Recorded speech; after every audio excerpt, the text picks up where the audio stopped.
I think this week went well. We had an interactive group of students that were always asking questions. I think they understood what we wanted them to do in the morning during the observation.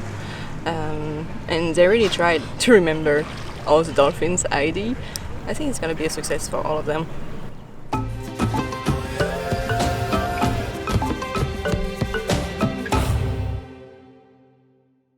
Field courses are supremely important for students' development. It allows them to integrate what they've learned in the classroom and see it in the real world. A lot of times students don't get that opportunity to put the information they learn in the classroom into real life. Field courses allow you to blend information you've learned with the changing situation. How would I go about studying that? So I think it adds a further development onto a student's education. It allows them to see not only that the information they're learning in the classroom actually applies outside the classroom, but also how we as researchers go about obtaining the information that they then later learn about in the classroom. And start to see why at upper education we start to speak so much about the gray in our knowledge. You know, things O and O is a black and white answer. Things O and O is yes or no. Things are contextual. And when you see the real world, such as looking at the behavior of these animals, you realize how much context there is behind everything that's going on.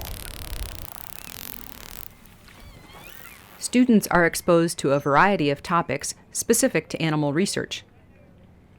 Lectures focus on understanding animal behavior from an ecological and evolutionary perspective. Reading material and discussions include current research topics and methodologies.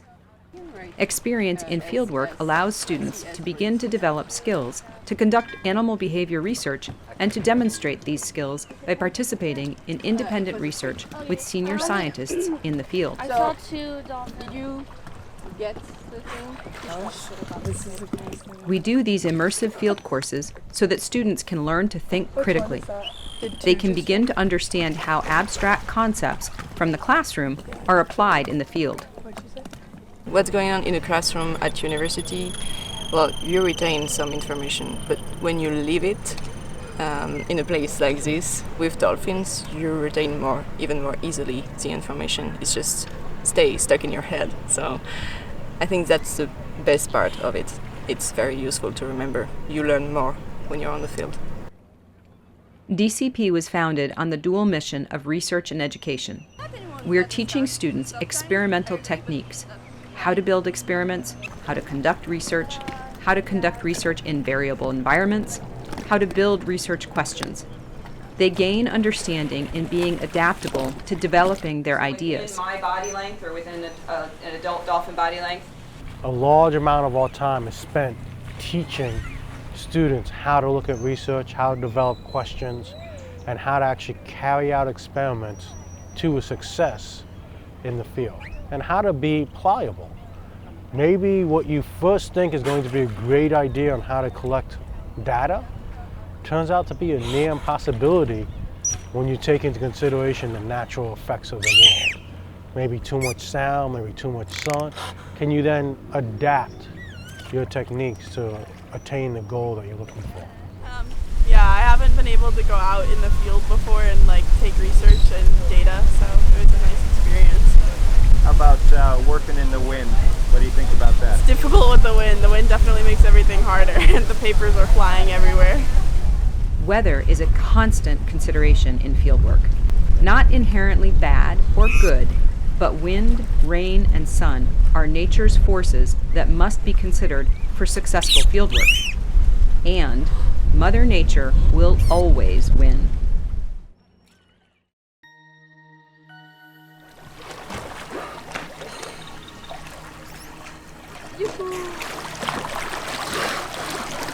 The course includes much diversity, which is not necessarily specific just to the dolphin research. Students are taught to look at the entire ecosystem and to understand that everything is related in some way. If you want to help conserve an organism, you must understand how that organism uses its environment. The vast majority of the way we approach conservation is doomed to fail. You cannot save a manatee. You cannot save a whale if you are not protecting the entire environment and everything that organism needs to survive.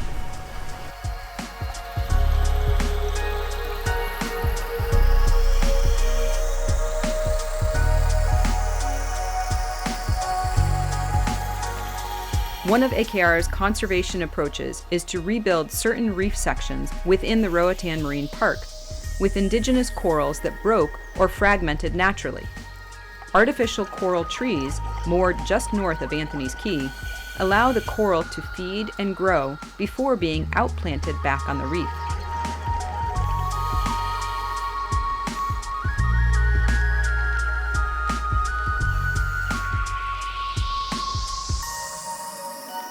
Days run long on Roatan, beginning at 6 a.m. with a boat ride to Bailey's Key for morning data collection, and generally ending at what we refer to as Roatan Midnight, which is about 8 or 9 p.m.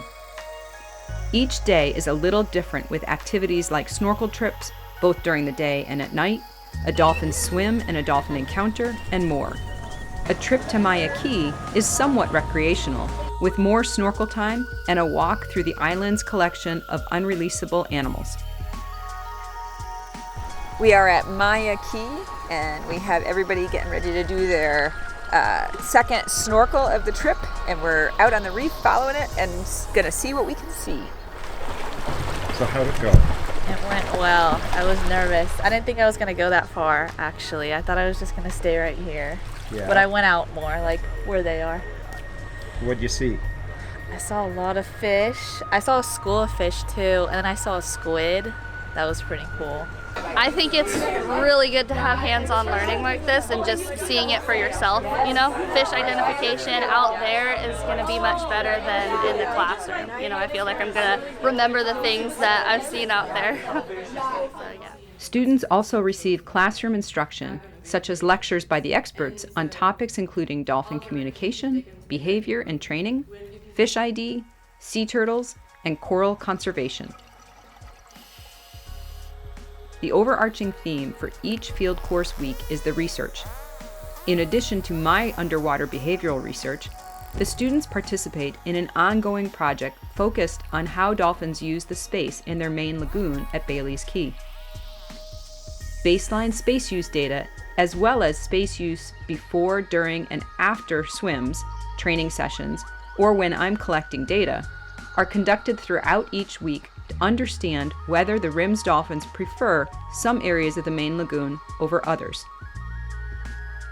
During this field course, we use specifically designed data sheets and collect panoramic images of the lagoon for each scan sample for the space use data.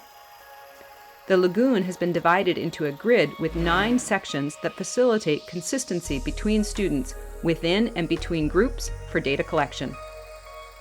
This grid is also used by students during their surface observation data collection in association with my early morning observations.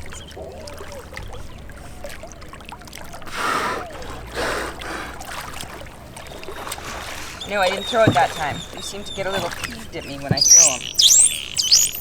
I was really confused on how you could have a job doing research, and talking to Kathleen and hearing that she created this whole thing because no one told her she could do it was really inspiring to hear. And talking to Dr. Kanatis about grants and how you are able to get funding for your research helped a lot of things click for me, and it makes a lot more sense to me now. So yeah, I really enjoyed this experience and learning about research.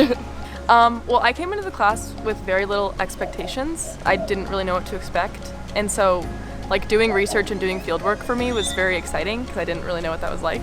And then I enjoyed also having the classroom aspect because then we kind of got to process what the fieldwork was like and hear more of like the behind the curtain stuff of doing research. So we got to learn about grants and like writing papers and how master's works and how getting your PhD works. And that was all very educational for me because my parents didn't go to college, so I didn't know about any of those kinds of things.